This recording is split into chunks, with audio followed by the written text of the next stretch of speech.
and Mike for joining us, allowing us to join you. It's quite an honour for us. Yeah, my name's Mick Wright. I'm formerly a firefighter based out of South Devon. I did 16 years on ops, and then for various reasons, I have had to move away from my operational role. And in the last 12 months, someone spotted that I might have a bit of potential and put a great deal of faith in me and took me on to the road safety team. I'm now a fully fledged road safety officer, and that's my permanent position. So what I intend to do tonight is just go through a few bits and pieces about us. You'll see the photo that's there. That is our core road safety team for the whole of Devon and Somerset. There's myself, our poster boy at the front there, James, or he likes to think he is. Annabelle, who you've just seen, and the two other gentlemen are both part-time, and they're primarily geared towards our two-wheeler interventions and our social media. So what I intend to do tonight is go through what we aim to do, our position statements, work streams, the interventions and messages that we carry, a bit of signposting, some behavioural change information that Annabelle will give you. She's far more aware of the ins and outs of that than I am.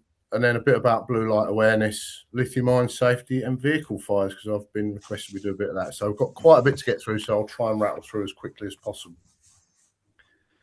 So as a team, our primary aim is to reduce killed and seriously injured statistics on our roads to zero by 2040, which, as you can imagine, is a Herculean task. People are always keen to prove us wrong.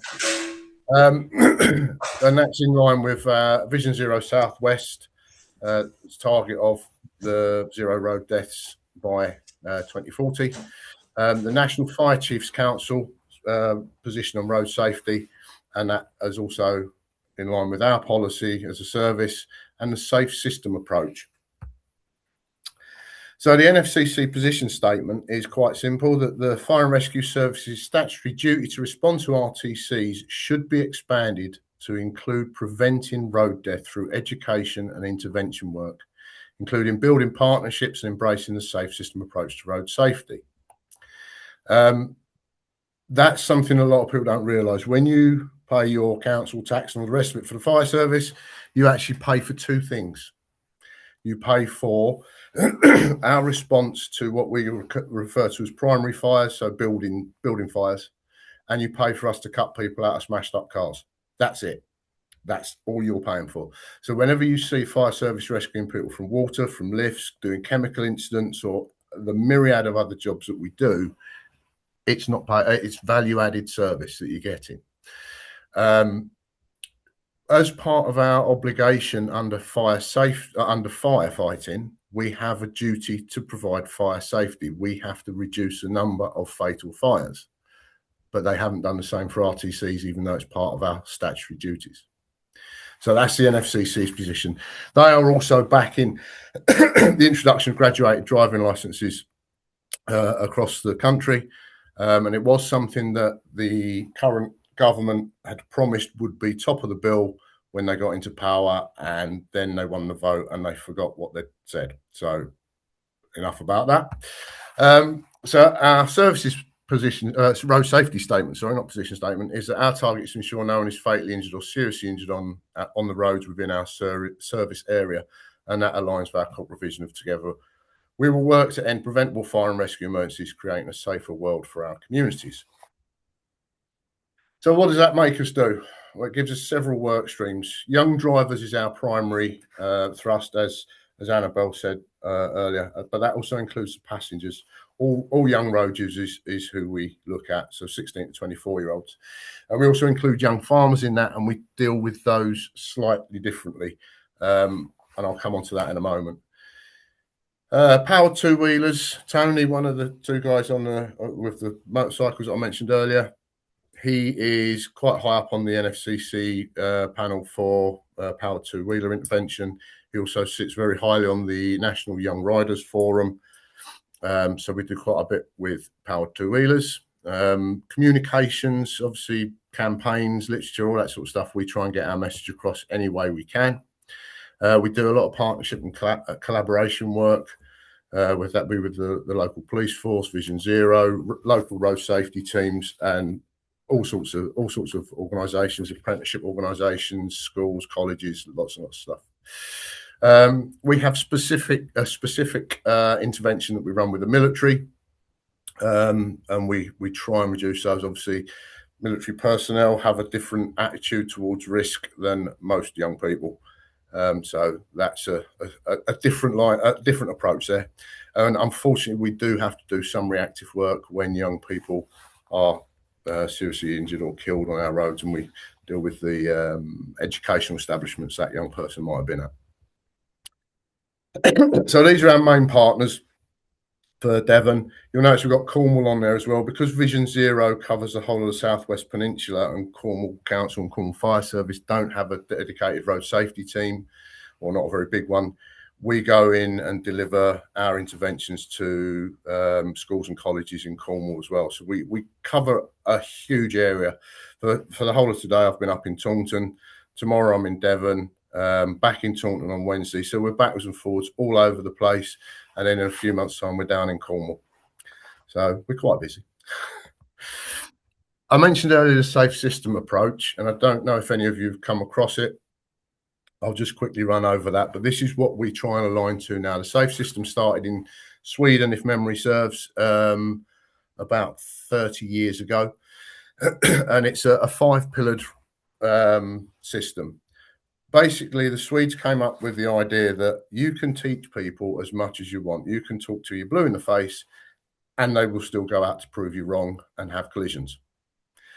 So they looked at making collisions safer. Rather than saying we're going to do away with collisions, we want to make them safe. So that comes into five pillars. You've got the safe roads and roadsides, which we've all seen with the distancing of pedestrian areas and cycle paths away from the main carriageways, different types of road barriers, signs that break off, everything that could damage you when you have the collision, hopefully is gradually being made safer. And yes, that does include potholes, but that's nothing to do with us. That's local councils and highways agency that deal with all this sort of stuff. Then it's safer road users, which is a big part of our remit. We are there to educate people. So that's about teaching people the things that are likely to lead them to harm. Safe speeds we're all well aware of when we see the yellow poles at the side of the road and the vans with the camera sticking out the back. That's the police's area of responsibility, because they're the ones that have got the powers of enforcement. Safe vehicles, that comes down to the manufacturers.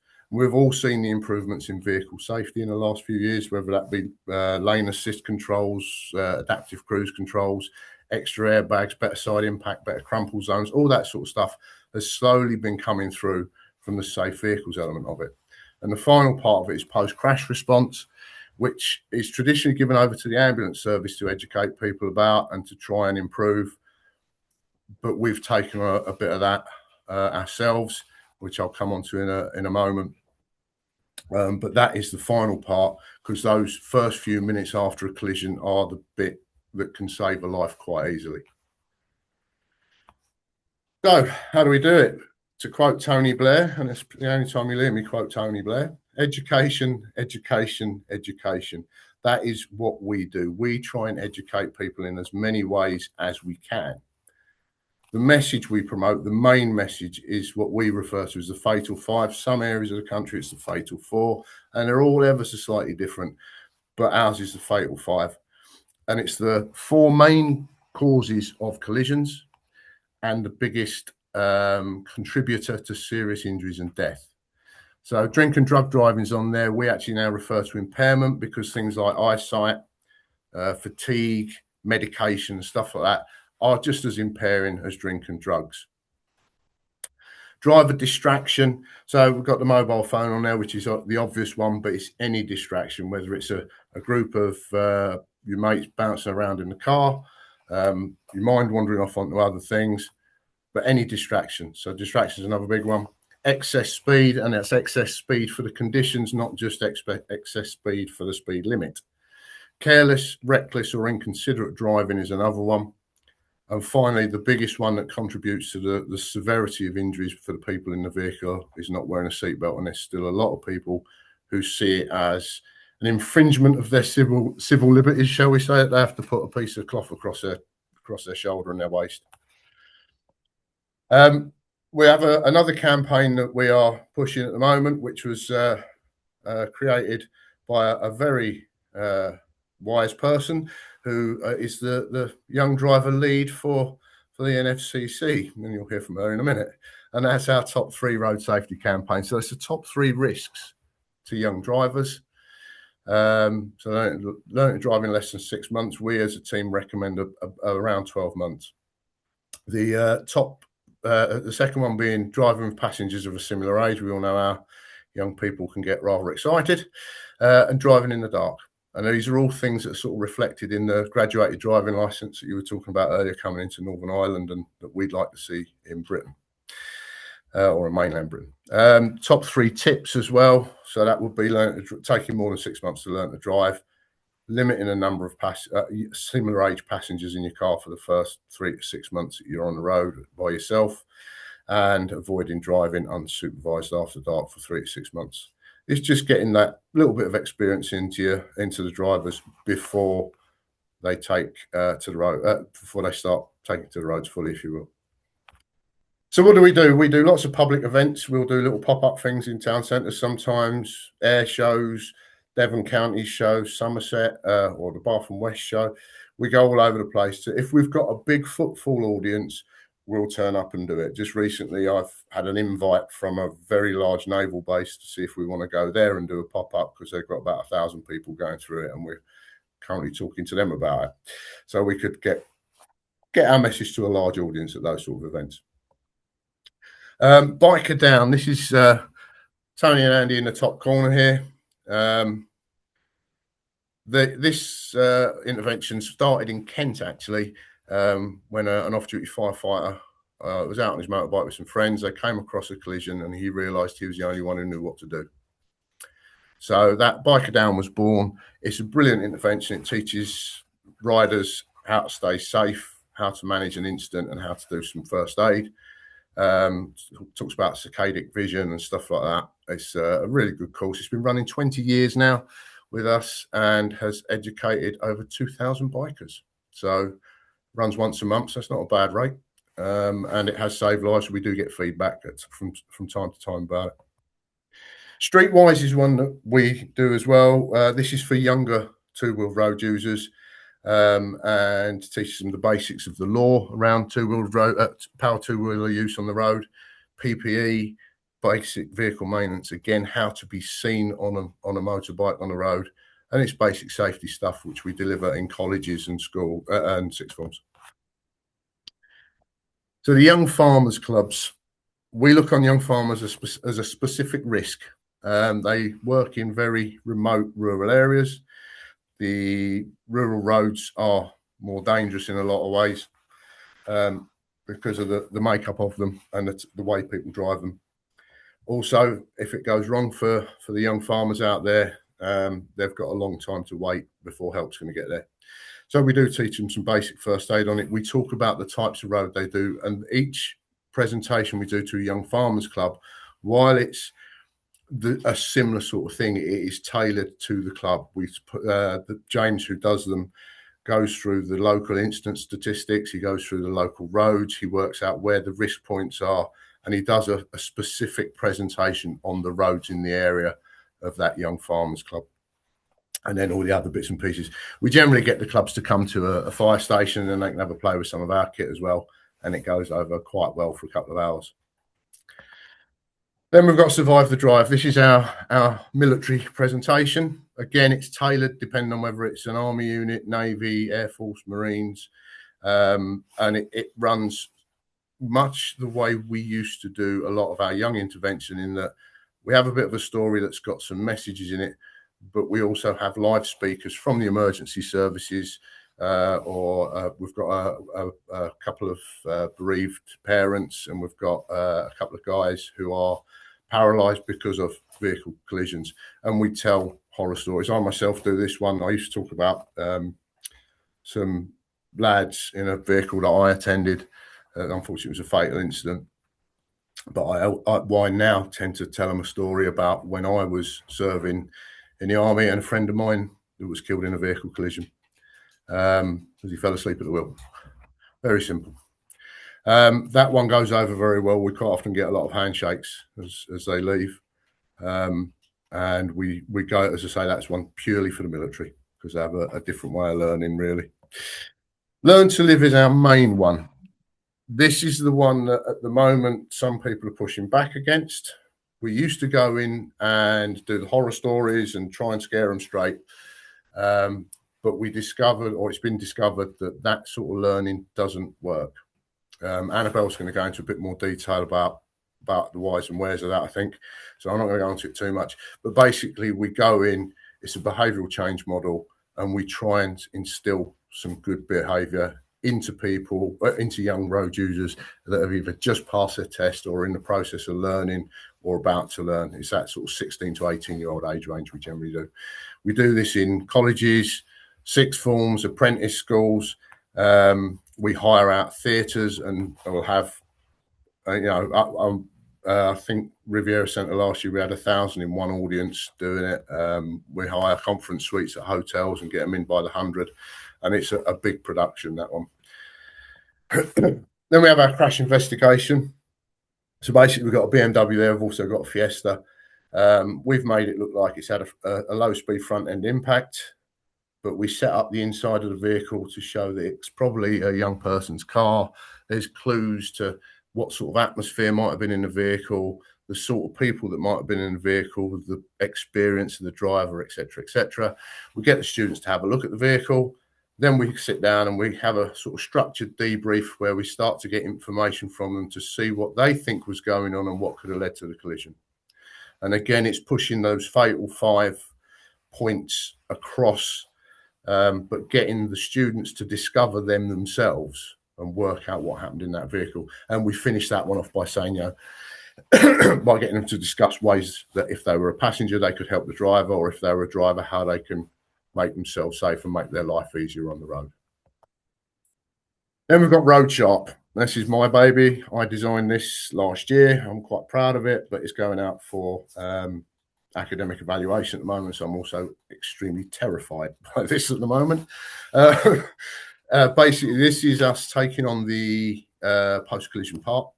So Road Sharp talks about how to keep yourself safe roadside. If you've had a breakdown, puncture or something like that, and you've got to stop on a fast road or a rural road, how to do it safely, how to keep yourself safe in those circumstances, how to get help. And one of the main things we impress on this is how to give a location of where you are, whether that's a driver location board, marker posts, street names, or the best one is what 3 words, because that's a 3-meter box anywhere in the globe, and all emergency services will be able to use that. And finally, we do a bit of response preparedness on that. And on that, we are going down the latest advice being given to emergency services for road collisions. And it's all about trauma stabilisation, hidden trauma stabilisation at that, because it's that's killing people in collisions, not the traditional or get on their chest and start breaking ribs. You need to deal with the trauma first, and you need to stabilise that. That means the ambulance can get there and get them to the surgeons who are actually going to save their lives. So it's all about buying that extra few minutes for the casualty. So without much further ado, I'll hand over to Annabelle, if she doesn't mind, to talk about behavioural change. Thank you. I won't dwell too long on it, but it's a really important part of the work that we do, and it is involved with everything that we do as a team, and with our partners. So we make sure that everything we do is evidence-based and data-led, and that all of the interventions we have are evaluated academically to ensure that they're being effective, but also that we're doing no harm. And that particular point is where a lot of this has come from. So in the past, as Mick said, particularly for things like Learn to Live, you may have had children yourself who've gone through Learn to Live interventions, or students that have talked about it. And it used to be extremely hard-hitting stories of people who'd experienced road traffic collisions, either from 999 services or parents of children who'd sadly died on an RTC. The evidence suggests that despite it feeling instinctive that we want to stop young people having RTCs, and therefore what we must do is scare them into driving more carefully, that instinctive reaction isn't actually initiating behaviour change in the way that we want it to.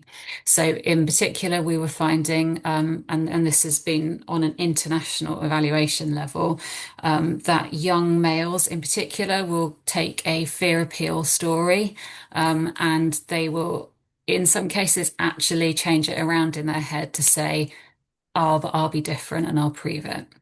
And for young females, we were seeing a high percentage of them who were so scared they didn't actually even want to learn to drive. So it was having quite extreme reactions, doing harm, and then they weren't taking away any instructive information about how to stay safe on the road. They just knew that something terrible could happen. So everything that we do now is based on being trauma informed, coming away from fear appeal based interventions, and asking people to consider how they can keep themselves safe in different scenarios, and providing them with the tools to do it. I'll leave you there. I'll leave it there, Mick. I could talk literally for hours, so I'm not going to. That's right. Yeah, so that's behavioural change in a nutshell. I'll move on then. There's a few signposts here. I can forward all these sort of slides, although I think it's being recorded now, isn't it? But all these links are available if you want them. You've probably seen most of them before. Vision Zero Vision Zero Southwest is obviously our local one, but there are several up and down the country. Honest Truth is set up by someone who used to actually speak on Learn to Live, and it's it's about my car, my rules, and setting up good contracts and good driving behaviour, road safety charities, and all that. I'm certain you've probably come across. Biker Down is ours. I'm trying to think if there's any other slightly unusual ones. Oh, the last one, sorry, has just gone on there. My Learner Driver is something that's being set up currently, where they're looking to create an app and a contract between parents, new drivers, and learner drivers, and driving instructors. So everyone works together as one big family to try and create a safe driver in the new driver or the learner driver. I think the app's due to go live in the next couple of months, but there's a website there with all the information on about it. One of the things that was requested was responding to blue lights, and having driven blue lights, I've often said to people, if you want to see exactly how self-centered or self-important people are, hitch a ride in a blue light vehicle on a run, because you'd be amazed at what people do because they think they're more important than you. I've been cut up. I've had drivers cut me up, hit the brakes, shake their fist at me, and then race off, all because they think they're more important. But the correct response is pretty well summed up in this video, which is available on YouTube and on a website called Blue Light Aware.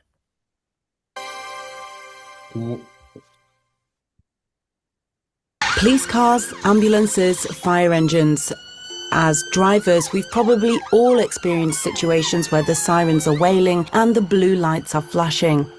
By keeping calm and knowing what to do, we can ensure we stay safe and reduce any unnecessary delays for the emergency vehicle. If you hear a siren or see a blue light, look for somewhere safe to move left and stop. Keep going on the approach to a bend or on the brow of a hill, then pull over when there's a better view ahead. Stay out of bus lanes, keep off curbs and pavements, and don't stop near traffic islands. An emergency driver won't want you to go through a red traffic light. So don't break the law or take any risks by moving past the light. If you're first in the queue at a red light, stay where you are and leave the emergency vehicle to find its way around you. If you're approaching a roundabout or a junction and you see an emergency vehicle, look at its position, as this will let you know where it wants you to go. If you're already at the junction, be patient and wait for it to come past. There may be more than one emergency vehicle approaching the junction, so check before moving off. On a stretch of road with solid white lines, an emergency vehicle will probably switch off its siren as it follows you. This is because the road layout is unsuitable for overtaking, so keep going at the speed limit if it's safe, until you're clear of the solid white lines. When the siren goes on again, that's your cue to let it go past. On motorways and dual carriageways, pull over to the left to allow an emergency vehicle to pass in the outside lane if it's clear. In slow and stationary traffic, emergency vehicles may use the motorway's hard shoulder, so you should only go onto the hard shoulder if you have an emergency of your own. If there is no hard shoulder, with 3 lanes being used, make way for the emergency vehicles by creating an emergency corridor, like this. Stay where you are, as other vehicles are likely to be coming through. On a smart motorway, 1 or more lanes may be closed because of an incident ahead. You'll know because of red X signs above the carriageway. Emergency vehicles will use these lanes if they can. It is illegal to drive in a lane showing a red X, so you should move safely into another lane. If no lanes appear to be closed, be prepared to create an emergency corridor. Rolling roadblocks like this are used where necessary by police and highways authority vehicles if there's an incident ahead. Stay behind these vehicles until they move left and the incident is over. Rest assured they'll get you moving again as soon as it's safe. Here are some simple tips that will help keep you and everyone safe. Stay calm. Make a point of always scanning ahead and behind. This will give you more time to plan, and that'll really help in an emergency. Don't break the law or take risks, however helpful you're trying to be. Emergency vehicles come in all shapes and sizes, so when you pull over and every time you park, make sure there's a large enough space for any emergency vehicle to get through. Have a good look round and be aware of what everyone else is doing. Often there'll be more than one emergency vehicle coming. Listen for different sirens and look all around before moving off.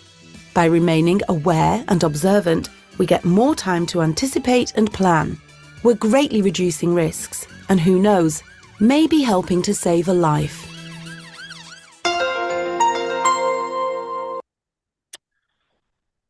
That video sort of sums up a lot of it, but I mean, for personal experience as a blue light driver, the best drivers you can come across when you're on a shout are those that stay calm, and that's the best thing. I mean, that little video there, if you guys can show your students that, if you want to talk about blue light drivers, say it's on YouTube, and it's 5 minutes to sit there and just watch a video.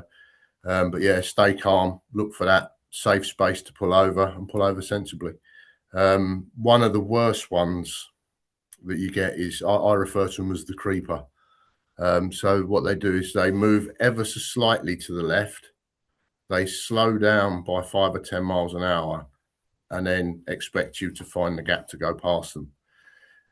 If you're in a police car that's got a 2-litre fuel injected engine in it, it accelerates quite quickly and can do that. Things like ambulances and fire engines, it's a bit more difficult. And as I say, the main thing is stay calm and look for that sensible spot. I've had people stop alongside a pedestrian island. I've had a cyclist who was beckoning me to go past him in a very narrow gap. And he absolutely, I was going to say something rude then. He panicked, shall we say, when he finally looked over his shoulder and realised it was 16 tonne of charging diesel lorry that was coming at him. He bumped up on the curb at that point and let me get past, which was very kind of him. It only held me up by about a minute or two. Anyway, I'll move on before I start moaning about other drivers. So one of the other things I was asked to discuss with you is lithium ion and vehicle fires. So we'll go through lithium ion for a bit. For those of you that don't know, the battery in your rechargeable car, your electric car, your hybrid is the same battery that you've got in the back of your mobile phone, your rechargeable drill pack, or whatever. Any lithium-ion rechargeable works the same way. Excuse my very amateurish drawing here. You've got the positive end, the cathode, which is an aluminium terminal. You've got an anode at the back end, the negative, which is copper. Then you've got a lithium metal carbon and a lithium metal oxide, and they have a very wafer thin separator that has to be quite thin because it has to allow the ions to flow between them. Obviously, when you're charging, it goes from positive to negative, and discharging goes the other way. The issue comes when this little separator gets broken. The carbon and the oxide mix. That's an exothermic reaction, so they're generating heat, but also they're generating their own oxygen, and all of this is fuel. So if you remember back to your days in school and the fire triangle, you've got all three elements contained in a metal container. Now, the average lithium-ion cell, if memory serves, gives off 6.7 volts. They all give off 6.7 volts. So in the bottom of in the floor pan of your EV is a load of these linked together to give a total of 650 volts on average for an electric vehicle. What I'm going to do is I'm going to show you another quick video, and it's going to explain to you how it goes wrong. Much better and much quicker than I'll be able to. All electric vehicle battery fires start with what's called thermal runaway. This is an unstable chemical process that's hard to stop once it gets started. To understand this, first let's look at an EV battery pack. It's made up of lithium-ion battery cells. Multiple cells make a module, and multiple modules make a pack. The pack usually sits beneath the electric vehicle between the four wheels. Thermal runaway starts when a cell is damaged, causing it to short circuit. It heats up and eventually bursts, releasing toxic and flammable electrolytes and gases. Other nearby cells follow the same process, and eventually they ignite, or in a small number of cases we researched, the gases can explode. When thermal runaway happens, you'll see a dark vapour cloud followed by a lighter vapour cloud. This is not smoke, it's gases escaping from the battery cells. You'll hear popping noises, which are the cells bursting. These have been described as being as loud as gunshots by witnesses. You may hear a whistling or hissing noise, which are the gases escaping under pressure. And when the gases ignite, you'll see highly directional, jet-like flames from underneath the vehicle. You can find more information about everything discussed here at evfiresafe.com. Yeah, so that's the basics of a thermal runaway. That doesn't just happen in cars. Anywhere where you've got a lithium-ion battery, if the cell gets damaged, gets exposed to extreme heat, sometimes submerged in water, it can start that thermal runaway going on, where one cell gets too hot, breaks down, and starts to heat and break down the cells next to it. Once it starts, it's very, very difficult to stop. So any battery charging, we have some basic rules in the fire service that we like to quote to people. Use the correct charger. If you do need to buy a replacement, get a good quality one. You can buy them very cheap down the local market or off of certain websites, shall we say. They're not always the best ones. If you are buying online, make sure it's from a reputable retailer. They should have done their quality assurance checks before they sell them. I've seen chargers where people have said, "Oh, it had the EN number on it or the kite mark on it." But the people who make these dodgy knockoff chargers and dodgy knockoff equipment, they'll forge the Apple logo. It'll sue them into the floor, so they're not going to worry about forging a government stamp. So make sure it's a good quality replacement. That includes the cable as well, if you're replacing that. If you've got any damaged or faulty equipment, including the charger, just get it checked by someone properly, or better yet, replace it. So don't use that. When you are charging anything, please don't leave it unattended. It is an exothermic reactor, an exothermic process, so it is going to give off heat. You need to be there in case it goes wrong, and it'll prevent you from overcharging it. Always charge on a hard surface. I've been to couches that have caught fire. I have even put out a pillow where someone had their mobile phone under their pillow while they were charging it overnight. If you put it on a soft surface, the carpet, duvet, or something like that, what tends to happen is the heat cannot escape. So it heats up the duvet, for example, which then reflects that heat back into the item that you're charging, and it gets super hot. So it then sets fire to what it's actually sat on. Two of the worst fires I have ever attended were started by laptops being charged on beds. I know, almost identical fires, about 4 years apart. So always charge it on a hard surface. Don't cover it with anything either. Again, it's trapping that heat in. And if you've got things like mobility scooters, e-scooters, or anything really, even I saw some bicycle lights, rechargeable bike lights that went up in a hallway, and the carpet itself was on fire at that point. That's your escape route blocked. So please do not charge them on escape routes. We had a very nasty, or potentially very nasty, fire in our service area about 12 months ago, where someone was charging an e-scooter in a hallway of a block of flats, and it went a bit wrong. So vehicle fires themselves. They used to be really simple jobs, actually, vehicle fires. When we went there, we threw a lot of water and we put them out. There's a slight difference, though, between an internal combustion engine vehicle and an EV. So an internal combustion engine, when they go up, it's about 800 degrees C. It's pretty hot, but it's not that bad when you stood in full firefighting kit. And they take anywhere between 1,000 and 2,000 litres of water to extinguish. The average fire engine's got about 1,500 litres on it, and generally we don't need to find a hydrant. And there is a minimal risk of reignition. In fact, I would say there's pretty much a zero risk of reignition if you've got a competent crew put it out, because we make sure anywhere where it might be smouldering, we get water into. EVs, on the other hand, can burn 500 degrees hotter than an internal combustion engine. They take 5 to 10 times the amount of water. So we have to keep making up for either a water carrier or multiple fire engines if we can't find a hydrant. And on motorways and things like that, it's quite difficult to come by hydrants at times. The reignition risk as well goes on for weeks afterwards. I think the record at the moment is something like 68 days later, a vehicle in the States went up. And that's because of that thermal runaway system. You get what's called stranded energy within the battery cells,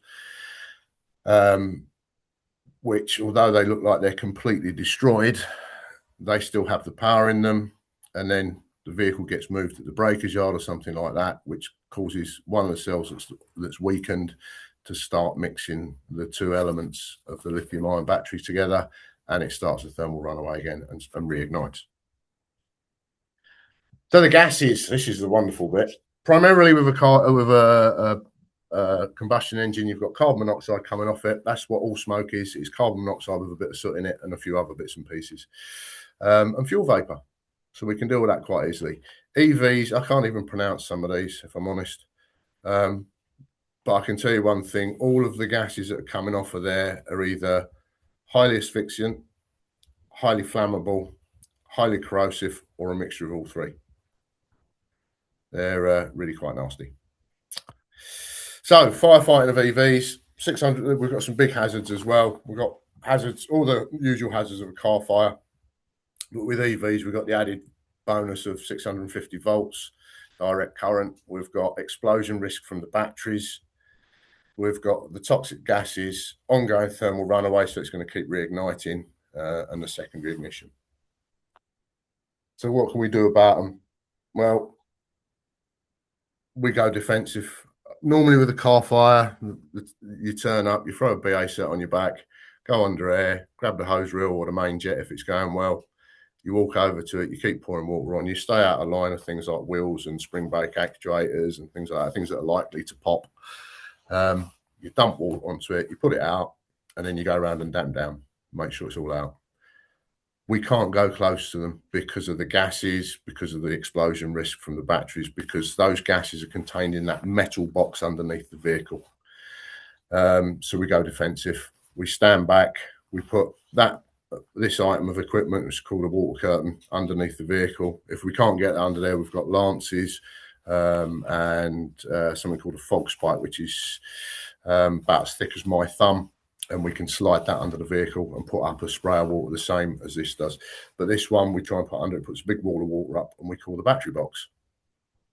Put massive cordoning around the place because of those gases and the explosion risk, and we just keep cooling the vehicle.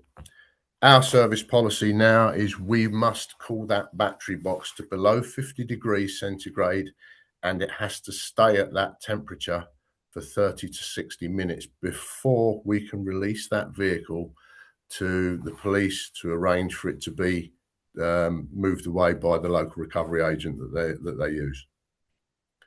So when you see an EV that's gone up and we keep a road closed for 4 or 5 hours rather than 20 or 30 minutes, that's the reason. We have to calm down. We have to make sure it's safe. So yeah, it is a bit of a pain. One of the biggest issues we have, obviously, as I said, that the battery is sealed in a metal box, so we can't get to it. So all we can do is cool it, and hopefully we can make it calm enough to be moved. Advice for preventing car fires is quite simple. Keep your vehicles clean, keep them well maintained. I know you're all driving instructors, so it has to be as part of your profession. A lot of people though tend to forget to clean under the bonnet, and we get build up of combustible materials, dirt, grease, leaves, road dirt, and that starts to lead to it. But yeah, basic weekly maintenance checks, checking that your fluid levels are correct, that there's nothing obviously broken, wires worn, fuel lines worn, stuff like that. So general maintenance, keep it clean. Any knocks and bangs, especially with EVs, and especially underneath the vehicle where the battery tray is, get them checked by a competent professional. Any repairs, again, competent professionals are the best person to do. I know times are hard and some of us are doing our own vehicle repairs, but make sure you know what you're doing. If not, get it checked by someone once you've done it. And that's about it for preventing fires. And I think that's about it, all of it. So if there's any questions, I'm certain Annabelle's been answering any that have been in the... I've answered the questions that have arisen, and I've put in a series of links, including the blue light awareness video link for YouTube, but links to things like Learn to Live and Bike It Down, anything that Mick talked about that I could provide a link for, then I've popped it in the chat.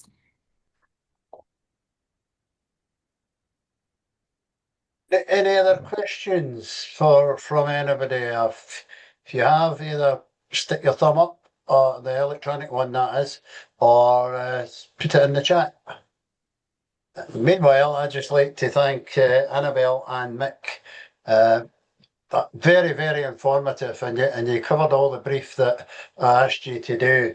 I know a lot of people will be a bit shocked about electric fires, but I think it's really important that we all know what you have to think about when you're buying cars, and what the problems might be, especially as a driving school if something goes wrong. One quick question for any of the two of you, but you did the presentation, Mick.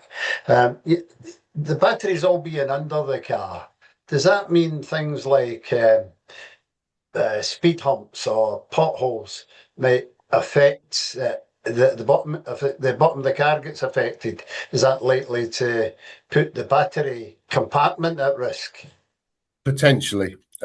Speed humps I wouldn't have thought, unless you've got lowered suspension and you're driving at them rather quickly. But some of the potholes round here, I wouldn't want to thump down into it in any vehicle. But yeah, any time if you've mounted a high curb and you've heard that scrape on the underside of the vehicle, it's worth having a look and then possibly getting it checked.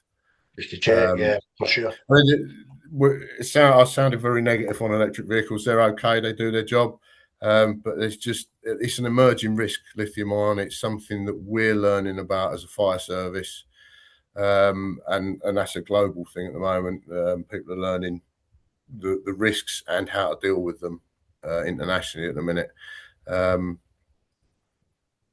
You're bound to sound a little bit negative. You see the horrendous Yeah, end result when it does go wrong. So if people it's know about it and don't do silly things, they're perfectly safe vehicles to be in, I'm sure. yeah. The difficulty at the moment is depending on whose statistics you look at, depends on how safe EV is. None of them, none of the statistics I can find will they cite how they get to their numbers. So none of them I would say are reliable statistics, so I won't quote them. But it's one of those. It is an emerging technology. It's also an emerging risk, and I think looking at vehicle fire data, most of the vehicle fires we see are vehicles 10 years plus in age, where the maintenance slipped and wear and tear. Most electric vehicle fleet on the roads in Britain, which if I remember rightly, last December was 5.3% of the vehicles are EVs. They're a lot younger than that. They're a lot younger, so it could be a few years. And technology is moving on, of course. You know, as time goes by, things are getting a little better. Yeah. That's it. It's not just how we respond to it; it's how manufacturers are making them and the way things are changing.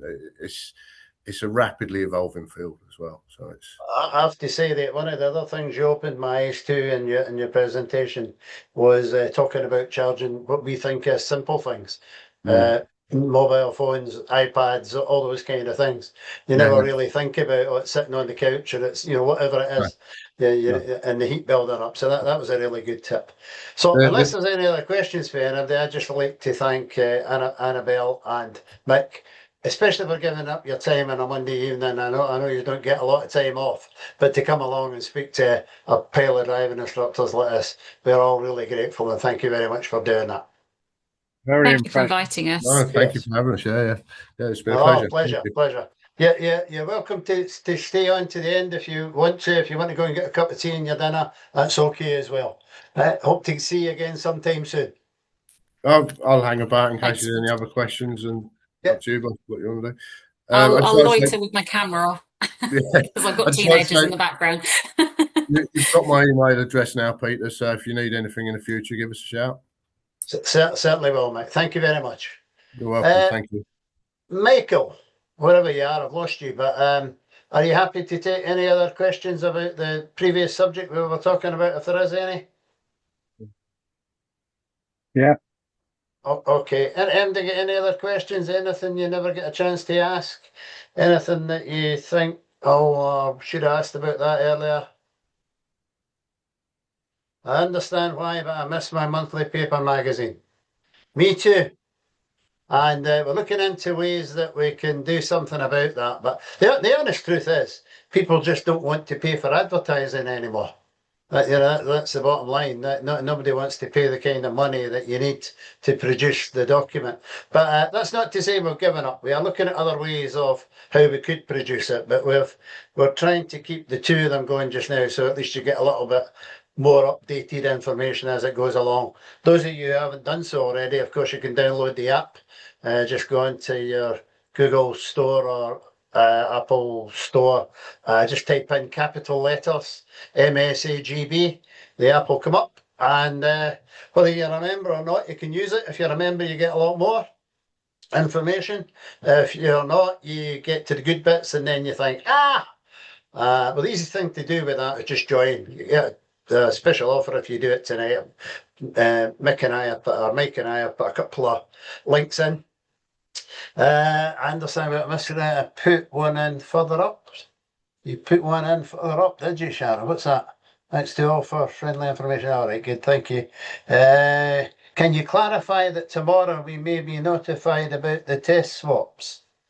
Sarah, I can't say that out loud. Were you watching? What I can tell you is, since it's late on now and anybody that want to phone the DVSA won't be able to tell them until tomorrow. You will get an email tomorrow making things a little clearer. Probably not because of what you've heard tonight, but making things a little clearer of what's going to happen next. And there will be a list of frequently asked questions that will have all the answers. that you may be looking for. I can't promise you're going to like the answers, but I can promise you the answers will be there. Derek, you'll have a good opportunity to ask some of the questions tomorrow night that you know a little bit more about now. Derek is one of our area from Aberdeen. He looks after that part of Scotland, East and Scotland. We've got a big meeting tomorrow night with some DVSA representatives coming along. Okay, thank you. I need to go, I'm afraid, but thank you. Great to have you with us. Thanks, Annabelle. Tracy, far behind are the unchecked tests? Somebody had to ask. They're employing 16 new driving examiners, at least that's what they told me 2 years ago, and we've not managed it yet. But they're employing 16 driving examiners, and the reason they've not done it, that's a bit unfair. The reason they've not done it is because they have to take those 16 driving examiners from the existing driving examiner field. And they're not going to do that. That's not going to be allowed to happen. So I think 4 are starting pretty soon. One of them's going, I know, to the top end of Scotland. You will find in Scotland, I'm not sure you hear about it tomorrow, but you will find in Scotland that quite a few, let's call them senior DVSA staff, will be moving around positions, and that will gradually creep down through the country. That's when standards checks will start to come back on stream properly. There are a lot of standards checks being done. I'm just looking here to see, between December and January, there was, I've not got a figure. I don't know the exact figure, but it was 600 and something done in different parts of the country. They were done mainly to catch up with people that badly needed a standards check because their performance at the test centre wasn't maybe as good as it should be, or there were other reasons that DVSA wanted to catch up with them. Bear in mind, we still have some people that are on the old grade 4, 5 and 6 system, and the new standards check's been in for 10 years, is it? Something like that. So people that have to get caught up one way or another, they've dodged the system for as much as they can. There'll be some other interesting information for you as well, and then probably tomorrow, some changes in the ADI registrar's department. But that again will all become clear to you in a second email, which you'll hear about pretty soon. There'll be quite a few changes at the top end of DVSA in the coming months for all sorts of reasons. Some of them are leaving, some of them are moving to pastures new, some of them are getting promoted, some of them are just fed up with people trying to kill them every day in their daily work, I suppose. A couple here now, I need to go, I'm afraid, right? Thanks for being here. I'm far behind with the standards checks. The answer to that is really, Tracy, they hope to get them back on track sometime later on this year. And when I say back on track, that doesn't mean they'll be able to catch up with all the people that are needing done. What they'll start to do is just take people out the system and say, right, we need to start somewhere and catch up. So if you've not had a standards check for 10 years, you might be amongst the first. They are pretty much not looking too much at the tip system just now, unless it's really, really bad. Then there's a good likelihood that they're going to try and catch up with you. I came across somebody a couple of months ago, showed me their ADI data report, and they had done 172 tests in a year. Now, I don't know how anybody does 172 tests in a year. That's more than 3 a week, for goodness sake. But the pass rate was in single figures. So I think that's probably why somebody was looking to catch up with them. But, as we've always said before, there are 2 different types of instructors. There are professional ones that come along here and listen to all the important information that we try to keep you up to date with. And there are business people. People who run businesses, they don't really care all that much about standards. But if somebody locally to them cancels the driving test and says you can't sit it, they'll probably take them. Because they're not that bothered about what their pass rate is, they're just bothered about how much money they earn. And I've always kind of looked at it that way when I'm dealing with members. And, I always feel that people who join our types of associations are usually the better ones. They're usually the ones that are trying really hard to keep up to date, do their best to be good at what they do. That's why it annoys Mick and I so much when people do things wrong and we all get the blame. That they're, you know, what those few people that are doing it wrong, we all get the blame of it. Far behind done that. Sarah, great meeting, very informative. Thank you. Great to have you with us, Sarah. Unless there's any other questions or any other hands up anywhere that I haven't seen, I don't think there is. Firstly, I'd like to thank you all for coming along tonight and for everything you do. And I'll hand you back to Mike to finish off the meeting. Thank you very much indeed. Thank you, Peter. It's been a good evening. I hope everybody's got something out of it. And again, we're always here if you need us. And we will be running similar chats like this throughout the year, more or less on a quarterly basis. So look out for that. We'll do our best to keep you up to date. Always better to hear it verbally or face to face, even though it's on Zoom, than it is to sometimes read what you read in social media. Just bear that in mind. Thank you all very much indeed. Thank you, Peter. Speak to you all soon. Just a very quick last word, Mike. We both forgot. Next big face-to-face meeting will be in July, the week after the World Cup finishes, and hopefully Scotland, Wales, Ireland will all be up there, and it'll be somewhere in the West Midlands, face-to-face. What we would normally call annual conference with our awards ceremony at the same time. So you can mark those dates in your diary, 24th and 25th of July. Thank you all. Thank you all again. Thank you very much. Take care, everyone. Stay safe.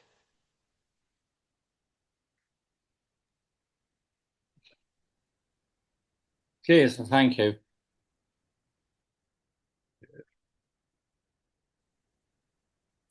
Good night, all. Thank you. Thanks for all you. Bye. Bye. Yes, folks. Yeah, thank you, everybody, for a very informative evening. Thanks, guys. Nice to see you again, Guy. See you soon. How do I get out of here?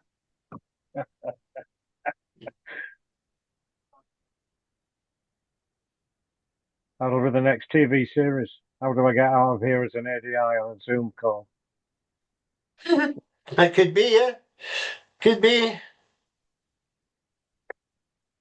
Lovely.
And we're there.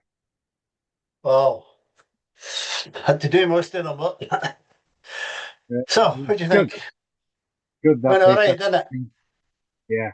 How many did we get in the end? Was it 72 or something? I think it was. I wrote it down, but I can't find a bit of paper now. I got 78, but it could be 79 because I think it doesn't include me. Well, I don't know. That's right. I was like one or more behind you. So my screen is 80 attended the AGM. Yeah. Don't know many of them were members, but that's okay. I thought it went pretty well, to be honest. I liked it. I thought the two fire people were good. I'll drop them an email to say thank you. Yeah, no, spot on. Spot on. So I'll have a look in the morning and see if MD joined. That link gave them 30 quid off. You know, you can use that if you want to, anywhere. Gosh. Not surprised down a bit for them to get them going. Things, I don't know what that's all about up there. I'll tell you what I should do. Stop the recording. There you go. That's it. You should